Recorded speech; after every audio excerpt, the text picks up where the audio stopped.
Hello, everybody, and welcome to our weekly class. And today we have a very exciting topic on foreclosures. As you know, it doesn't really matter um, where we are in the world. It seems to me that wherever I travel, when I talk about foreclosure, everybody understands that foreclosure is the place where you can get the good deals, good real estate deals. It doesn't matter if you're in America, South America, Europe, Asia. Foreclosure is kind of the one of the most popular places where people know you can get the best deals, and everybody wants to know how they can participate. And because it seems like nobody really teaches you how you can win these deals at the auction. And today we're going to share some of these tips and secrets so you can be well prepared to win some of the deals for your next foreclosure auction. And indeed, the foreclosure auction is a great place to get good deals. Typically you get a 50 to 75% off of the market value. And so you can get a lot of lucrative deals at the auctions. In fact, I know some hedge funds actually specialize in buying at foreclosure auctions. And when you're buying at 50 to 75% of market value, you are already in the money, right? It's what we call you're in the money when you buy the property. So you stand to make a good profit. Now let's take a look at this video that I took recently at a foreclosure auction just a few months ago. And just without, kind of really going into details of what's going on, let's just watch the video and let's see what you can get out.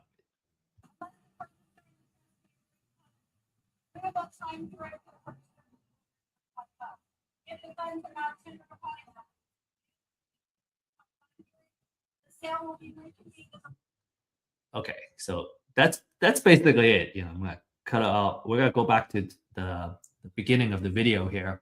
Now, on the surface level, right? This is what's going on. Number one, it's quite loud and it's hard to hear the person that's talking, this lady. The second thing is that it's a little bit chaotic, but there is order to this chaos, right? So everyone seems to know what they're doing.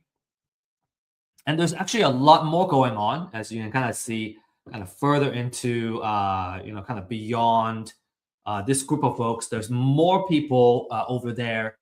So what's going on, right? There's a lot of stuff going on. And at the end of this class, right, after we go over these top 10 tips, we're gonna revisit this video, and you're gonna be able to see and kind of break down everything that's going on in this video and what everyone's doing. All right, so sounds like a good deal. And then another kind of natural question is, within, being a part of this foreclosure auction, how do I win these deals? And what are some of the risks and how can I minimize the risk, right? So we want to be very cognizant of the risk that we'll be getting into if we participate in these auctions. And our promise to you is that at the end of this webinar, you'll understand how you can win deals while minimizing your risk, right? There are things you can do to minimize the risk. And this class is for new investors that are looking for knowledge to get started, right? Start buying properties. Or if you're an experienced investor and you're not familiar with foreclosure auctions, this would be a good place too. A lot of what I find is that a lot of investors, even if you have acquired a whole portfolio of properties, maybe they don't even need to participate in the auction to acquire these deals. There are different venues and channels where you can source great deals. If you want to add the foreclosure as one of the channels where you can source deals, this is certainly one place where you can gain that knowledge. From an exit strategy standpoint, all right, it's good for wholesale, fix and flip, or buy and hold at a big discount. And I have found that, when I have the habit of turning off notification, it really helps me focus, and that's how I can get the most out of an important class like this. And also, feel free to use the chat to introduce yourself, share your contact information, and where you live and all that. Who knows? Maybe you'll be able to connect with somebody who is also participating in this class that are in the same area, and make an effort to connect and set up a meeting after the class. This is important because over the years, we have found that people who network in the same class tend to end up kind of pulling the resources together and partner up together. Either partner up on a deal together or helping each other in their businesses. So make sure you really take advantage of everything that this class has to offer, all the tools that are in front of you. Be present and make the most out of it. Make quality connections. And disclaimer: this class is for education purposes only, and we don't offer investment, financial, or legal advice. Just some quick words about myself as a speaker, and I'm an executive partner of Real Estate IQ. And over the years of building the company, I have acquired, kind of picked up a lot of skill sets, such as marketing and using data to come up with intelligence augmentation, and so on and so forth. So if any of these kind of topics is interesting to you, I'm very passionate about talking about some of these. And my background is in science and engineering, so a very technical background. And I was always interested in real estate, and I was very intrigued initially about the passive nature of being a landlord. Now, if you're a landlord, you may argue, "Oh, well, I have tenants and toilets. There's a lot of things I gotta worry about. It's not a fully passive role." But at the same time, when you are a landlord and you got an asset that's producing and making money for you, it's real estate as an asset is making money even when you're sleeping.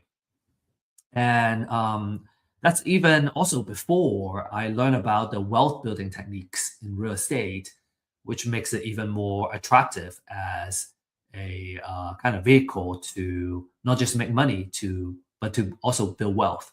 And so, really awesome, I guess, place for us to be here and learn about real estate investments and how we can kind of build generational wealth for our family, right?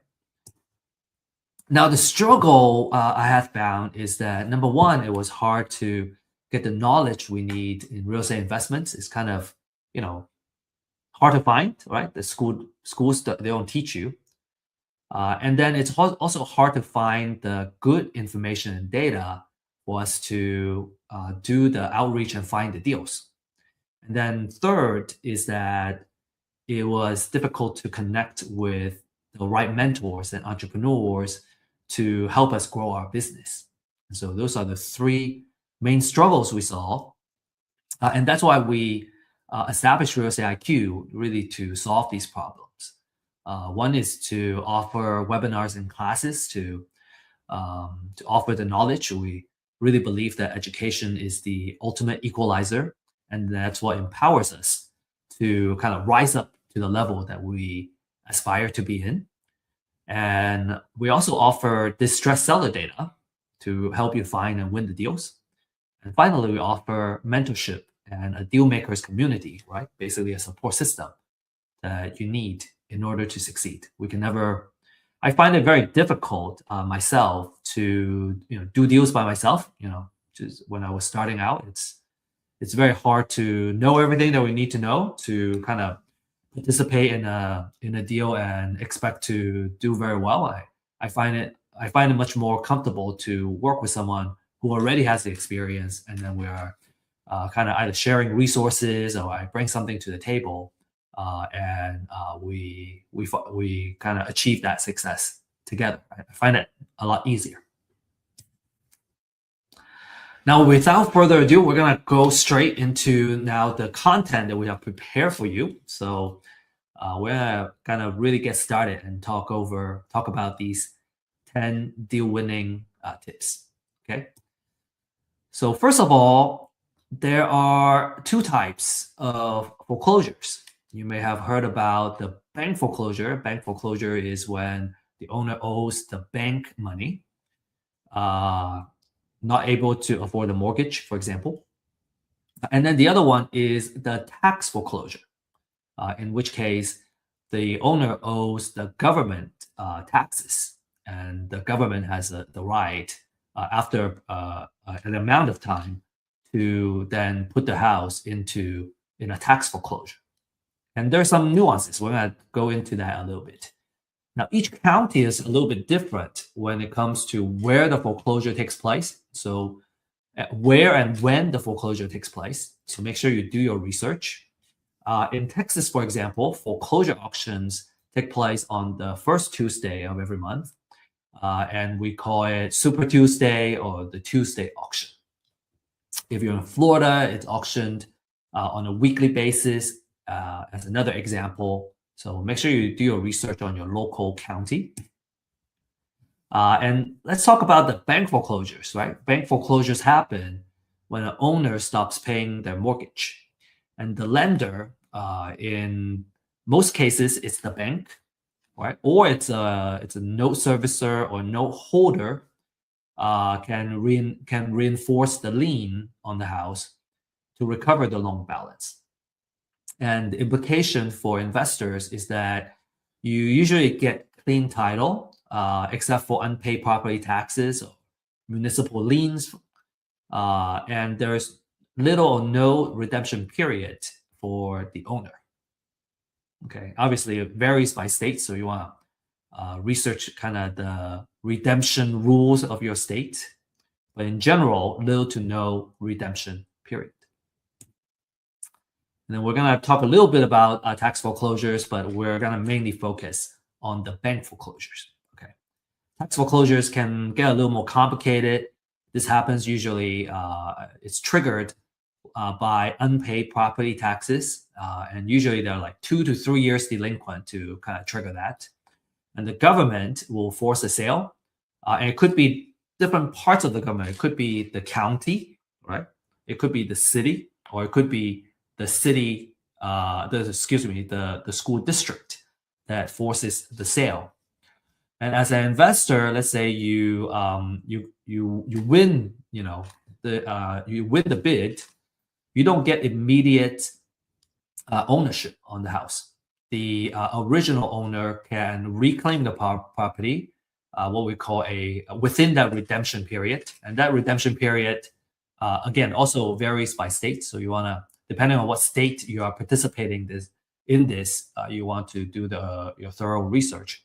But within that redemption period, the owner can reclaim it by paying the purchase price and taxes and the penalty.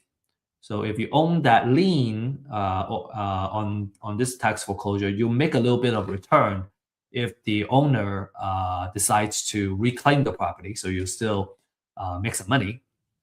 But if you're mainly focused on acquiring a property for investment purposes, then you typically don't want to renovate the house until after the redemption period. So you want to be careful of that. Essentially, you're buying a redeemable deed and not the final title during the tax foreclosure. So pay a lot of attention to the redemption period when you participate in the tax foreclosures. And we prepared a side-by-side comparison between bank foreclosures and tax foreclosures. And you can take a look at, maybe take a screenshot of this slide. Now, for the purpose of this class, we're going to focus more on the bank foreclosures because the title side is a little bit easier. And most folks are more familiar with bank foreclosures and they're more interested in bank foreclosures. Tax foreclosure is more or less a specialty within the real estate investment world. And if you're interested in tax foreclosures, it can be very lucrative as well. In fact, I I know some folks have done very well with tax foreclosures. And if you're really interested in that, I suggest that you seek out the right classes and education to really go deep in that before you really start participating in these tax foreclosures. Right? Really know what you're getting into, understand all that, understand the risk and the process and the know-how, right, before you jump into it. Anyway, bank foreclosure is what we're going to focus on here. Now, the second tip is that in order to bid, you need to first register as a bidder. Okay, so you don't just show up and then you go, oh, I'm gonna bid on the house on the property on the house. You need to register first. Okay, in order to bid. Some of you may know of auction.com or some other auction websites. Okay, so in order to, some of the houses either they are go into the auction at physically or kind of in person at the county area, county courthouse, or they are being auctioned off online as well. So auction.com, for example, or you maybe Xome, XOME.com is another example. For auction.com, in order to register as a bidder, you would need to transfer $1,000 first.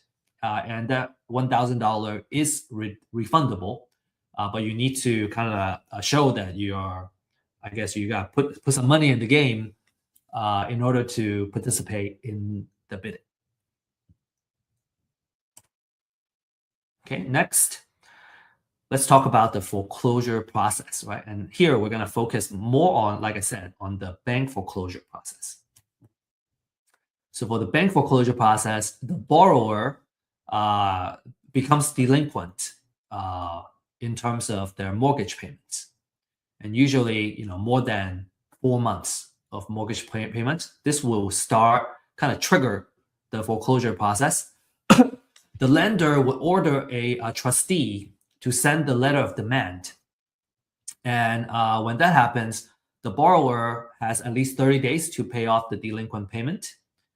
Or what happens is there will be a notice of default that gets filed and an intent to accelerate the mortgage note. And then it takes about 20 days for that to happen. And after the cure period expires, right, when the borrower kind of misses that cure period, then the lender gets to file a notice of sale. And we're going to take a look at an example of the notice of sale in a little bit. And that happens at least 21 days before the next auction. So, as an example, so let's say our upcoming auction is on the 2nd of the month, for example, and today is the 15th. Again, I'm making an example, and that's less than 21 days away.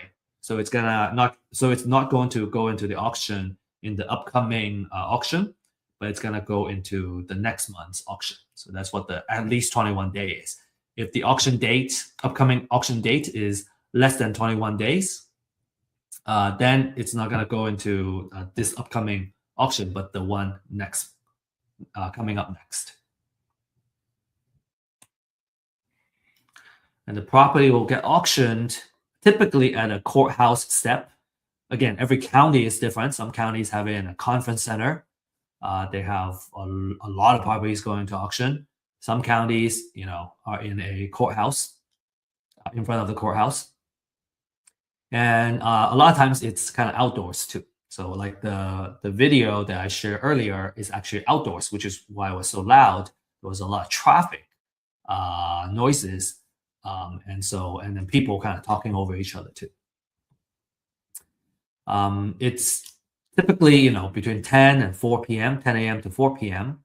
And so it's either gonna get sold to the highest bidder, or it gets reverted back to the foreclosing lender and becomes a real estate owned property, REO. Now, so why the either or, right? So typically, a lender has a minimum amount that they would specify. So if the bids are, so let's say the minimum amount is 100,000. If all the bids are under that $100,000, then the property is gonna revert and go back to the lender. But if the bids go above that minimum, in this case, 100,000, let's say the bid went up to 120,000 to the of the highest bidder, then the house is going to go to the bidder that bids 120,000 because it's already above that minimum amount specified by the lender.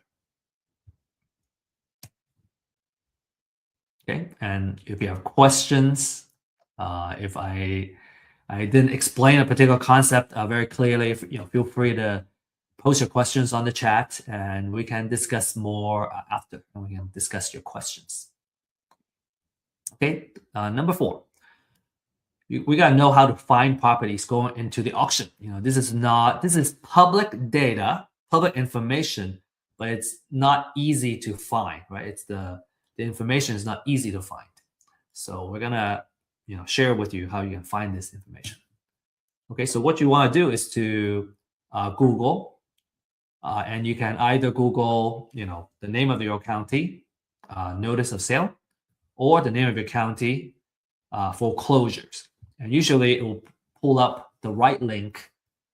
Some counties may be a little bit harder to find, but if you just dig in a little bit further, you should be able to find the right website and find kind of figure out where you can find these foreclosure notices. You can also find it at the courthouse. It gets posted in front of the courthouse as well, and it will be kind of on paper. You have to flip through all of them and maybe take pictures of them. If you can find them online, well, they're going to be digitized, and it's going to be a lot easier to locate the information that you need. So a notice of sale looks like this. This is an example of a notice of trustee sale. You get the foreclosure date here. What time, right? This one says it's between 10 and 4 o'clock. Beginning not earlier than 1 p.m.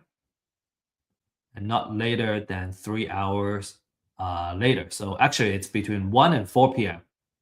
Right? So if you want this particular house, you want to show up between 1 and 4 o'clock. You don't have to be there for 6 hours. That's good. That's good news. And then you have about 3 hours there, and you got to figure out who the trustee is and all that stuff from here. And then you get the property address, the legal description, and everything. So a lot of information are on this notice of sale.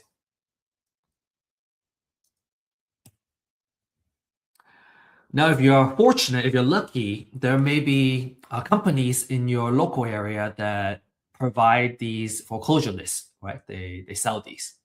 If that is the case, then the question is, should you pull the information yourself, or should you buy, right? Do we DIY or do we buy? Here are the kind of average monthly filings in different metro area. And if you're in a metro that are not listed here, we can cover those as well. We have a service called customized lease binding services that we go into the metro that you request, and we can pull this information for you. We can mine this information. Now, as you can see, we're talking about hundreds at least, right? For a lot of these metro area, up to 1,000, couple thousand for the bigger metro. And so there are so many filings that it's usually not recommended to do it by yourself. It just takes too much work. It takes too much time. As an entrepreneur, I would say if I spend a lot of my time mining the information, then it's taking my time away from doing the actual due diligence and kind of figuring out what the right amount it is that I need to bid on the property, which is a better kind of use of my time. All of doing this is kind of, low value labor work. It's much easier to outsource it. I have learned how to do it myself, just so I know how the work gets done, and I appreciate, the people that are doing the work, and I can kind of know how well the work is done. But after I learn how it's done, I usually don't do it because it's such a low value work. Like if I'm gonna spend 1 or 2 hours every day on this particular effort, man, I'm gonna end up doing all that, just researching and getting the information. Well, it doesn't really get me to point B, which is being able to bid on the property. So it's much easier for me to hire somebody to do all this research, and then I can do the actual intelligent work, which is the due diligence and the research it requires to come up with the right offer and the maximum bid that I would bid on any property, so I don't lose money. Okay, I hope that makes sense.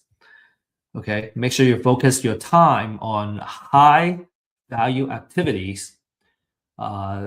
Some examples of high value activity is lead generation, marketing, due diligence, contacting distressed sellers, for example.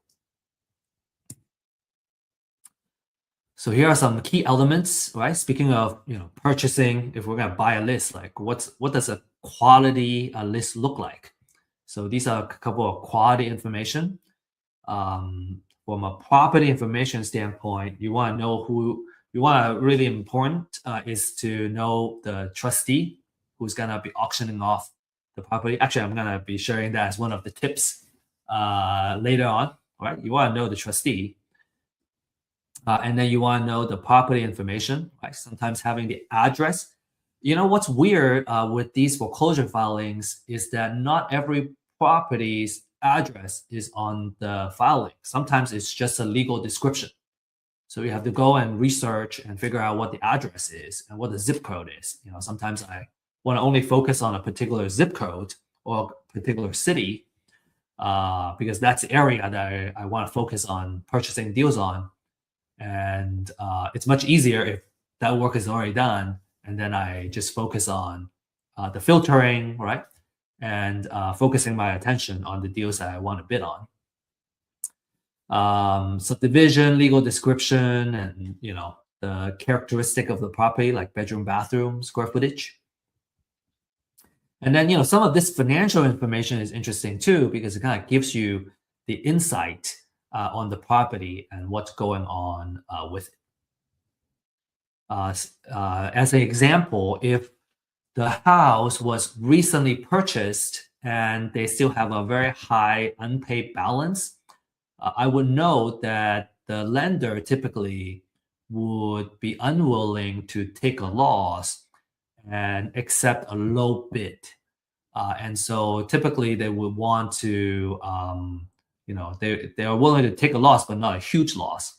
Versus if a house has been, I guess, if a mortgage has been kind of performing for the past, let's say 10, 15 years, and there has been a lot of equity that has built up, number one. And number two, the borrower has been paying quite a bit of interest. That gives the lender more room, more margin to have a lower minimum bid amount, as an example. So some of this financial information is useful. Okay. Number 5, let's talk about our exit strategies, and we're gonna just talk about the top 3 exit strategies, which is wholesale, fix and flip, and buy and hold.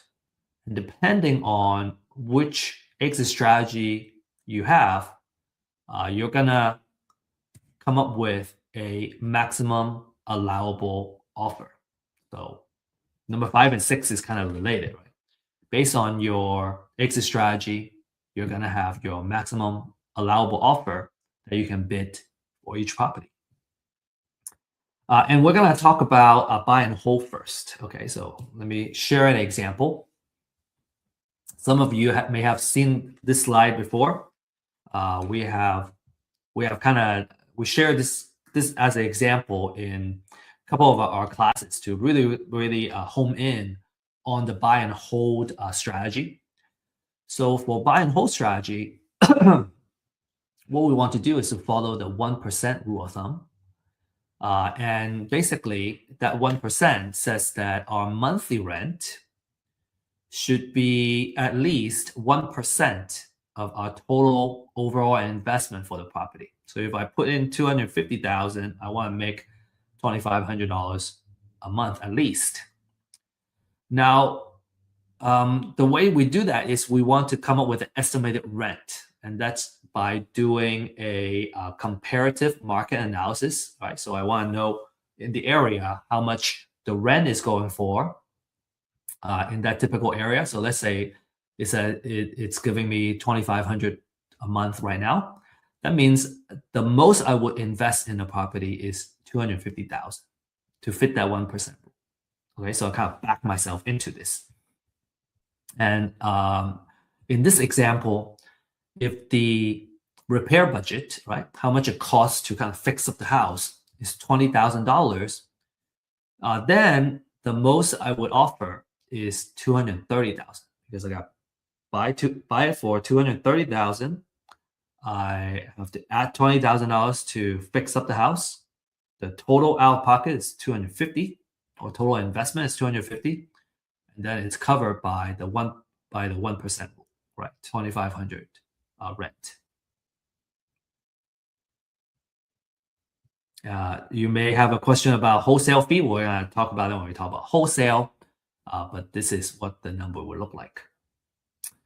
Now, in the next slide, we're going to go over this, why this 1%, right? Why that 2,500? So as an example, the 2,500 will cover mortgage, property taxes, insurance, if there's HOA, and obviously there's always some level of maintenance on the house. And so after you subtract all that, you can earn a decent monthly cash flow, right? So that's how much you earn as how much cash you collect as a landlord. So what's really cool is that as a landlord, this is one house, right? This is how much I'll cash flow from one house. If I have 10 of these, then I'll make $5,750 a month, which is roughly $69,000 a year. If I have 20 houses, then I'll make $138,000 a year. And that's a pretty good way to kind of make money by just letting an asset, right, producing for you. And I think that's all I'm going to talk about for this. Just a very last comment is that for buy and hold is a wealth generator. You got a couple of things working for you. You got cash flow, which I just shared, right? From a monthly rent, I get a cash flow. I also get appreciation, which hedges us against inflation. So two types of appreciation. One is a natural appreciation. That's kind of inflation, right? And then a forced appreciation means that I'm fixing up the house to improve the value of the property. So that's what forced appreciation means. We also get tax savings from depreciation, mortgage interest and operating expenses. And then we also get to pay down the loan every month. So we're building up equity. So 4 things kind of working for you to build that wealth.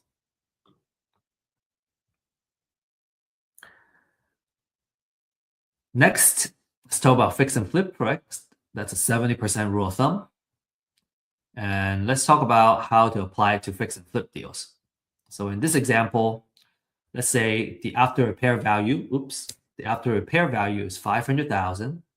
So what that is I gotta run a comparative market analysis, right? Which is figuring out how much the houses around me are selling for in their kind of pristine condition.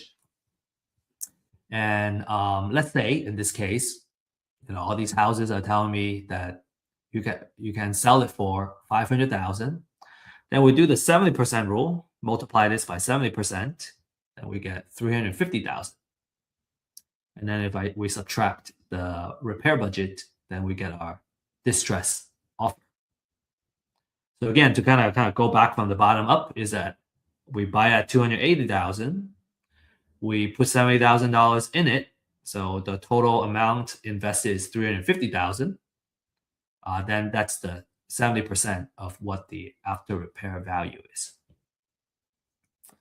And for completeness, we're gonna also kind of explain what the 30% is. You may have seen some of these slides in some of our classes. We like really kind of discussing these models, and sometimes repetition is great because it takes several times to really kind of understand the model.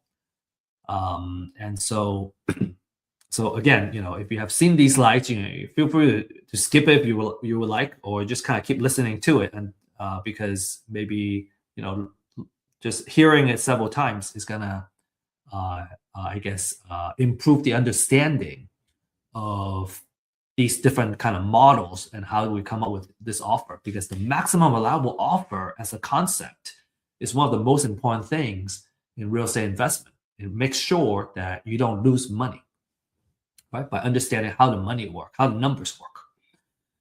Okay, so let's talk about, okay, if it's a 70% rule, what happened to the other 30%? All right, so we're going to talk about that 30%, okay? And which part is actually our profit. So as an example, 30% of that 500,000 is $150,000. Now there are closing costs. When we're fixing up the house, we have holding cost and maintenance, right? There is utility fees, right? Utility bills. You have maybe there's a HOA. You gotta pay HOA. You gotta pay taxes. So all kinds of money that you gotta pay to hold the property. And then closing costs includes agent commission and title insurance. Another holding cost is home insurance while you're holding the property. And then you have financial costs, right? So usually when you're buying a property for fix and flip, you are leveraging. You use some kind of hard money or private money leverage. And because of that, it's a short-term loan that has a relatively higher interest that allows you to get financing without the stringent requirements from the bank.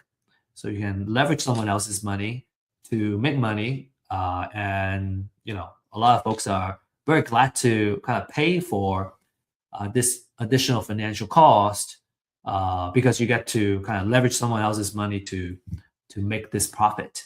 And if you run the math, you see that a certain amount of leverage actually makes sense for those that kind of embrace debt and embrace good debt to produce profits. So without diving too much into it, let's say you get financing from a hard money lender or private money lender to do the fix. Well, you have to pay the interest and on the money that you borrow, and also the fees that you incur. And so let's say you subtract all that. Well, you still make a good, $90,000, which is a very handsome profit. And that's a fantastic return for just one project, right? So imagine doing 2 projects or 4 projects a year. Fix and flip as a business can be very lucrative. And last but not least, I want to talk about the wholesale model. And what you do is you're buying the house at a low enough price to sell it to other investors. So you either sell it to a buy and hold investor, or you sell it to a fix and flip investor. And in the 2 scenarios, right? Let's say I want to sell it to a buy and hold investor. Well, in the previous example for buy and hold, I need to add my wholesale fee here before I put in the offer. So typically, we say about $10,000 on average of wholesale fees is a good number to make. So let's say I want to make $10,000, then I put it in here, and instead of offering $230,000, I offer $220,000. So if I'm acquiring it at the foreclosure auction, and I want to make my wholesale fee the maximum I would bid on is 220,000. And if I can win the house for say less than that, right? Let's say I won the bid at 200,000. Well, I can charge as much as $30,000 in wholesale fees and still be able to help the buy and hold investor make money. And that's a really cool place to be. Right? You don't necessarily make 10,000. Maybe you can unlock a way to make $30,000 for the deal, $100,000 for the deal, depending on the deal. And if you sell it to a fix and flip investor, then you use the same kind of structure for that formula. You use the 70% formula. And let's say in this case, I want to make $20,000 in my wholesale fee. Well, then in that case, the maximum I would bid is 260,000. Or again, if I won this deal at 200,000, well, then I can make a wholesale fee of $80,000, and the fix and flip investor can still profit, and they don't mind. They will still appreciate a good deal. And so as a wholesaler, you can see that you might be able to kind of make a lot of money on one deal if you acquire it at a low enough price. Cool. I hope that makes sense. Again, if you have questions, feel free to ask questions. And we have weekly office hours that you can join if you prefer like a one-on-one kind of let's go over the actual numbers. Now, another thing I want to kind of share with you is that these numbers are kind of idealized numbers, right? In real life, it's not that pretty and all well-rounded. And there are some fees here and there, right? That changes the actual number. And so in a real life case, you may see that the numbers may look slightly different. And that's natural. We're just trying to kind of simplify the concept into something that's easy to understand. And in a real life case, based on the different kind of fees and what the situation is, what the interest rate currently is, and so on and so forth, the actual number is going to be different. But what I think these examples serve really well is that by understanding the 1% rule of thumb for buy and hold and the 70% rule of thumb for fix and flip, your 99.9% of the chance of the cases, you always make money, right? You won't lose money if you do the right things and you follow this formula.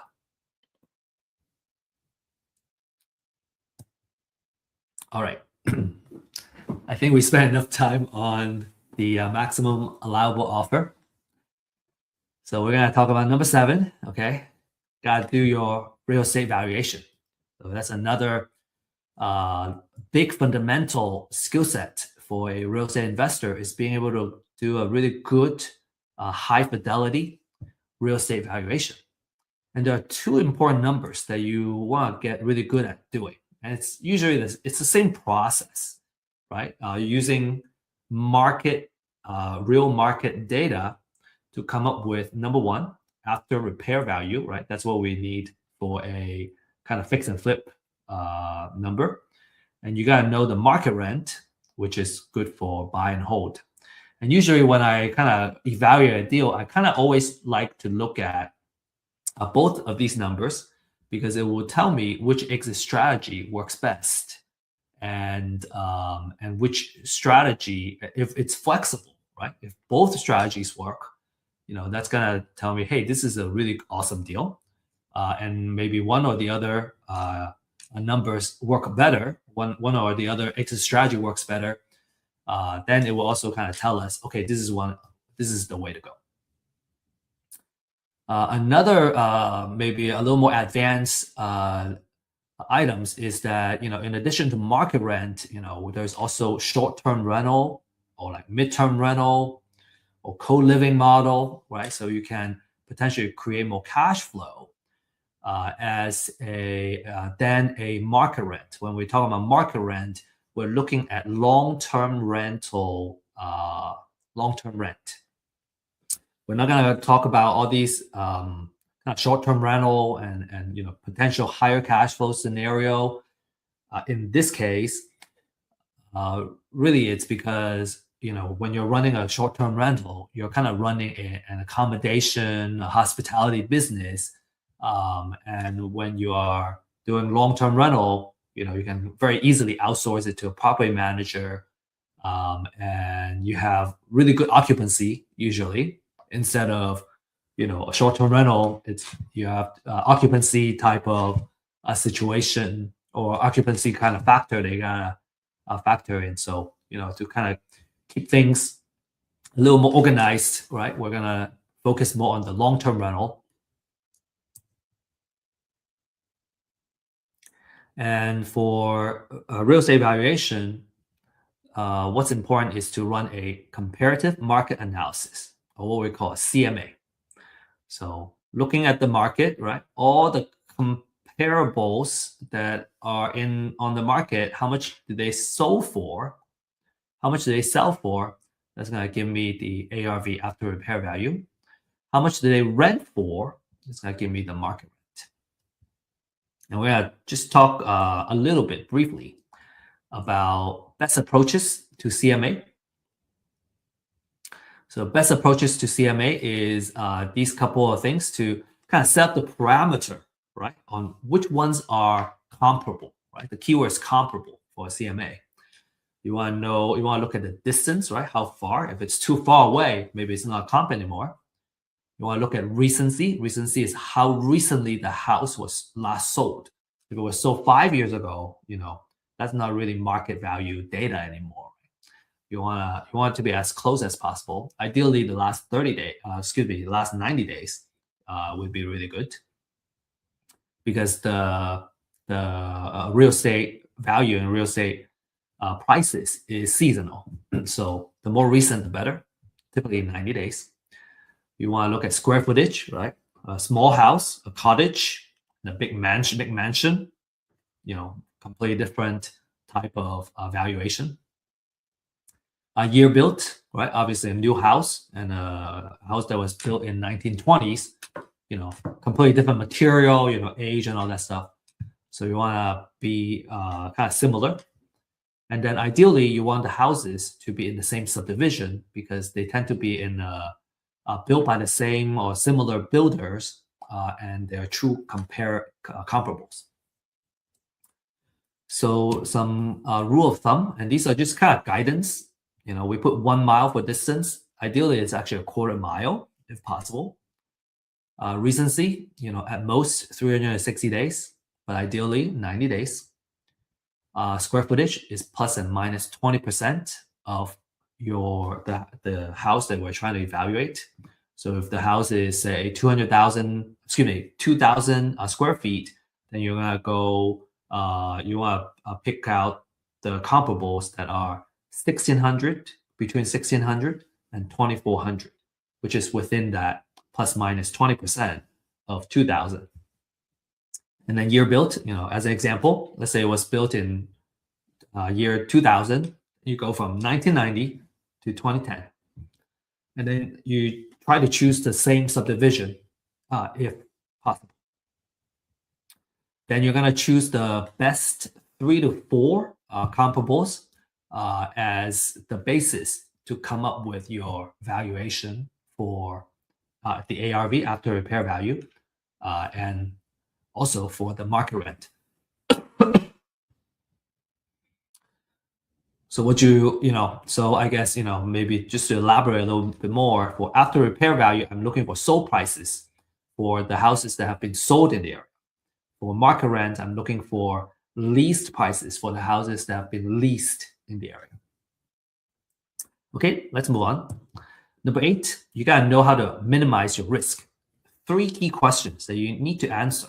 Okay, number 1, is the house is still there? If there are times where the house goes into a bank foreclosure, tax foreclosure, but actually there's no house there anymore. It's just a plot of land.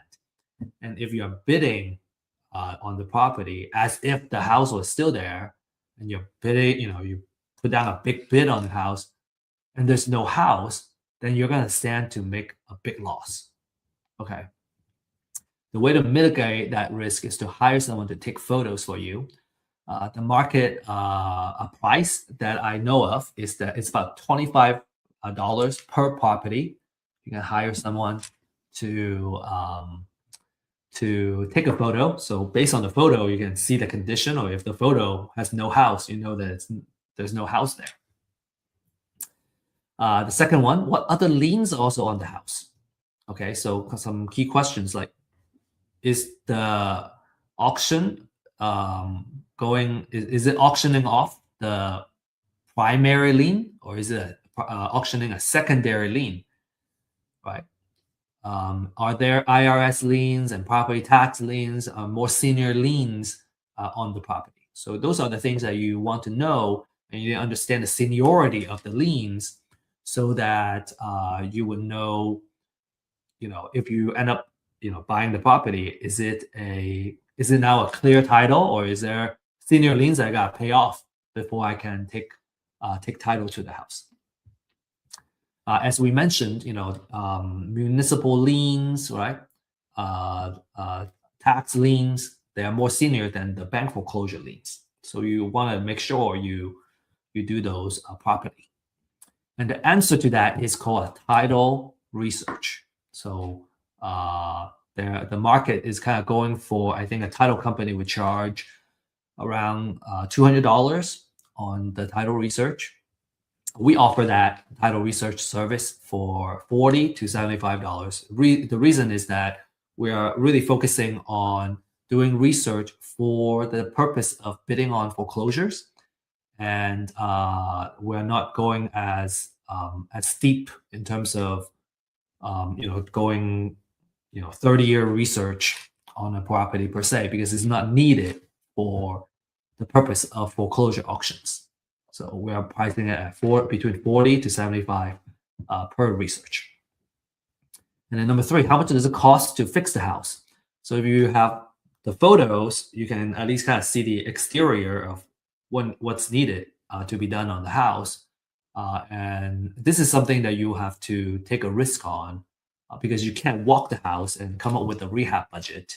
And so you have to kind of really do some rough estimation on how much it would cost to fix up the house, because remember, the rehab budget is part of your formula for your maximum allowable offer. Okay, so those are the 3 main questions you really got to answer before you bid on the house. Okay, all right, number 9. We got to know which trustee will be auctioning the property. Because if you really want to participate in the auction of a property, you're going to need to know who the trustee is.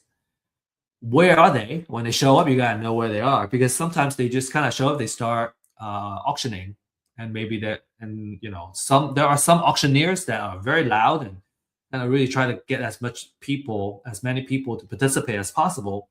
But some trustees, different style, they're just reading off of the disclaimers or whatnot.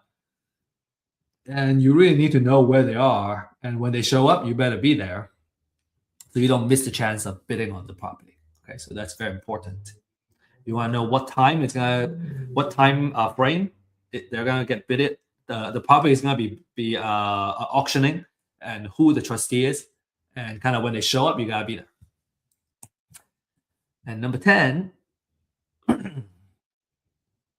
you want to have cashier's check ready, and get them ready and bring them with you. Experienced foreclosure bidders usually come with cashier's checks in different denominations. Okay, they have 50K, 30K, 20K, 10K. I think at least 10K, right? Let's say you have a lot. You still want to have, at most a 10K denomination.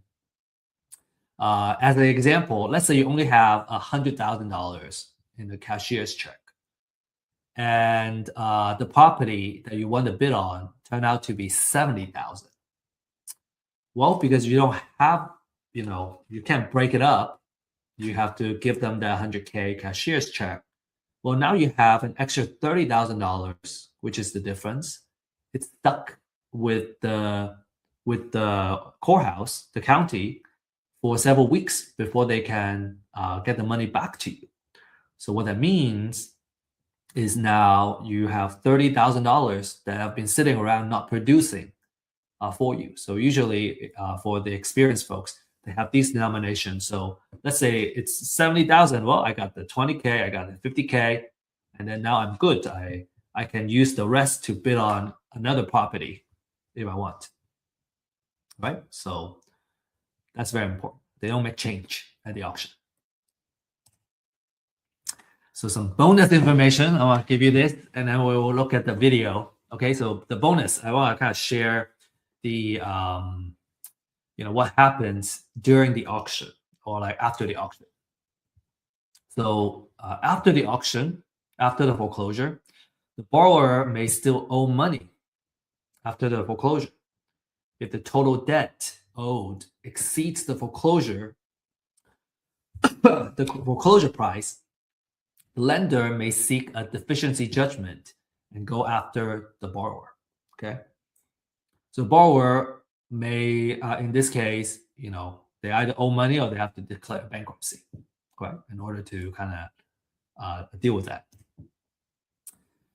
A bank foreclosure wipes out secondary liens, right, second mortgages or junior liens with proper notice, but it doesn't eliminate debt. So these lenders can still go after the borrower. And then federal, state, and local tax liens will survive. And so you need to pay them when you win the bid. So make sure you do the title searches properly.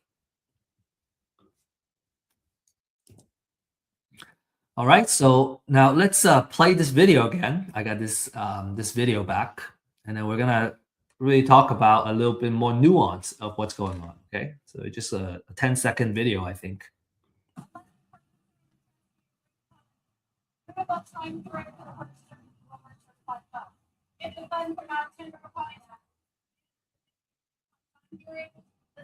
Okay, so this is what's going on. This lady is announcing disclaimers before she starts auctioning the property, and she has a stack. She actually has, this I guess a binder with different properties that she's auctioning off, and she's gonna read it off one by one as we go, and then the folks that are sitting on the other side, they're the ones that are gonna bid on the property if it's the right property that they want to bid on. You have this gentleman, Ryan, my friend, has a laptop, right? And he has a spreadsheet here with all the properties that he already did research on, and he knows exactly which deals he's going to bid on because he already did all the due diligence and everything that he needed. This lady, I also spoke with her afterwards. She has a paper version, and then she has highlighters and everything, right? And she's striking off the properties and kind of notating them as the auction happens. And then there's other folks that are also participating. So people come prepared, right? They did their homework already. They brought their printout or laptop, and they know how much they're gonna bid on the property. All that work is already done before the auction. So they're only going to the auction to bid on the property and basically trying their best to win a property or two or more during the auction. And the auction happens at different spots. You got this one, this spot here. You got a service link auction that's happening over here. And then in the back, you have auction.com. So there are a couple of spots. And then, obviously you also have individual trustees that are just kind of standing there. And once they kind of get started, people will kind of crowd over and try to kind of hear the best they could and making sure that they don't miss on the property they want to bid on.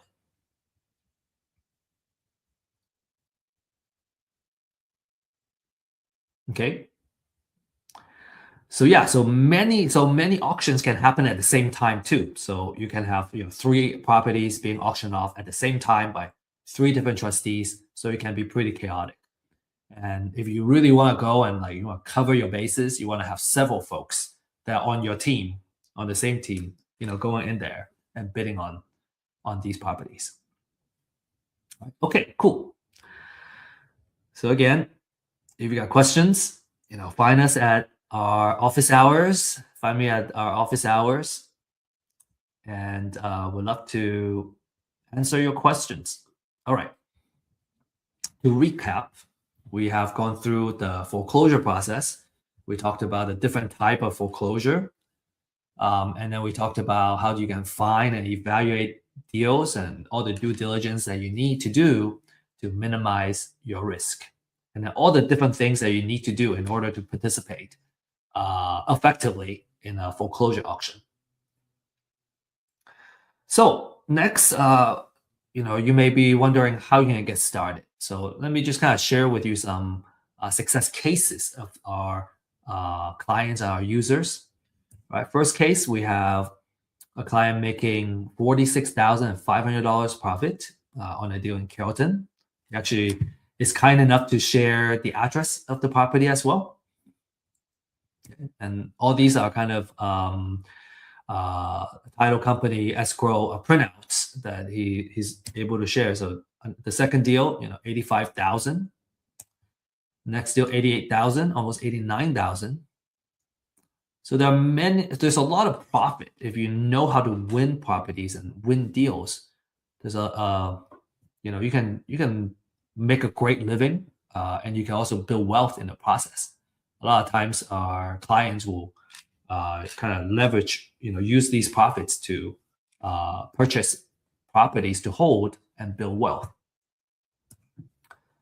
So you might be wondering, how do I get started? Okay, so for those of you who are ready to take action, this is what we recommend that you do. Number one is you get a foreclosure list. The more research that's been done, the better.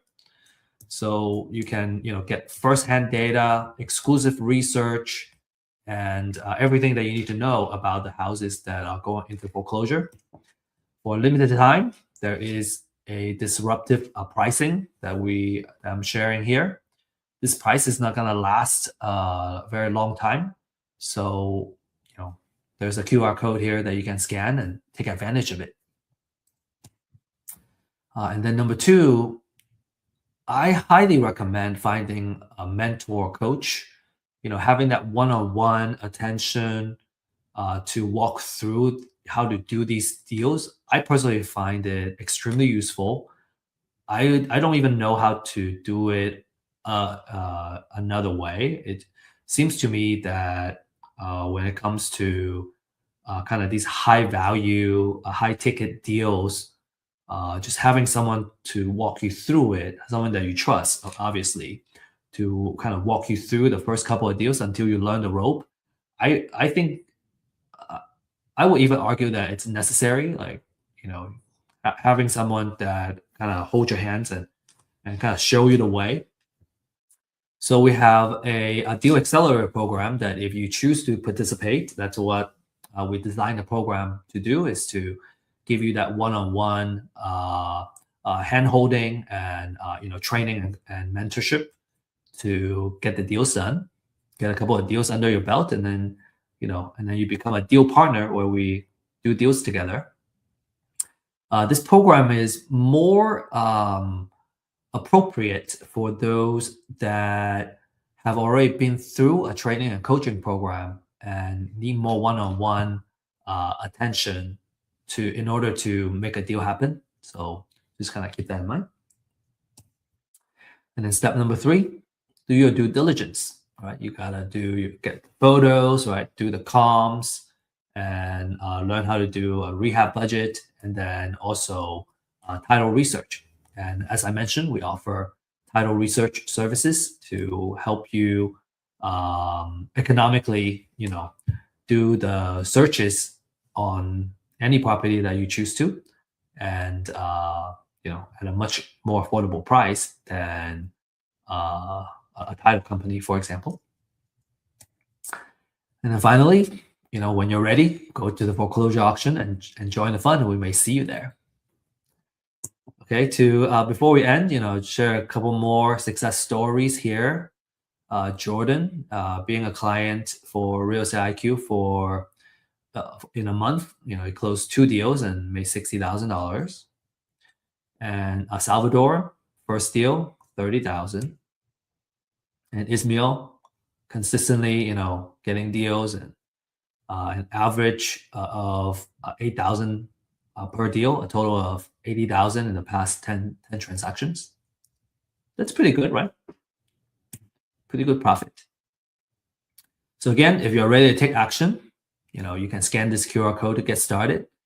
Schedule a 30-minute in-depth consultation on what Real Estate IQ has to offer to help you find deals and win your first deal. And if you are not ready to kind of actively get started, but you want to continue to learn through seeing real cases and real deals, then you need to join our weekly Thursday program. This is at 11 a.m. Central Time. We kind of decided that was the best time because I think across the United States, doesn't matter what time zone you're in, that's a really good time to participate. This is a weekly live stream where we follow live deals that we're actively working on, right? We have a purpose of building a real estate portfolio in real life. And some of these deals we're actually offering to our community as well. But we're building this portfolio with a purpose of building wealth. And at first you can participate as an audience to kind of follow the deals and see how the deals are doing. We have about, I think, 10 deals right now that we're actively, in the process of working on or producing a cash flow. And one day, you're going to feel ready to actively participate. And you can either participate by bringing your own deal to our community, or you can work on the deals together with us as partners. So the deals is a big part of this live stream. We feel that by looking at real cases is where we learn the most and learn the fastest, right? Real cases instead of just talking about theory. And then we go over the market update that will impact the real estate investment world. For example, just recently we talked about a legislation change that's going to affect landlords, right? And that just became effective a week ago. And so, those are very helpful for investors that are actively doing business. And then we'll also share wealth building techniques and knowledge. So you can, leverage all this, right? The whole purpose of, real estate is using it to build our wealth and create generational wealth. And so we really hope that this Deal Makers live stream will continue to grow and really kind of bring great value to everybody that participate. And with that said, I want to say best of luck and happy investing. And if you have any questions, feel free to join our events and our office hours. Oh, I forgot to mention, we don't have a slide on the office hour. Our office hour is on Fridays at 9:30 a.m. Central Time. And you can find the link to join the office hours in usually our meetup groups or on our website. So just need to search for those. And if you have any questions, right, on any classes or actual deals, you need someone to kind of evaluate the deals for you, make sure it's a good deal. You need someone to come up with a recommendation of how much you offer on the lead that you're working on, for example. That's how you can leverage our office hours. All right. Now, with that said, I just want to end this session and thank you for joining us. And I hope to see you in our future classes soon.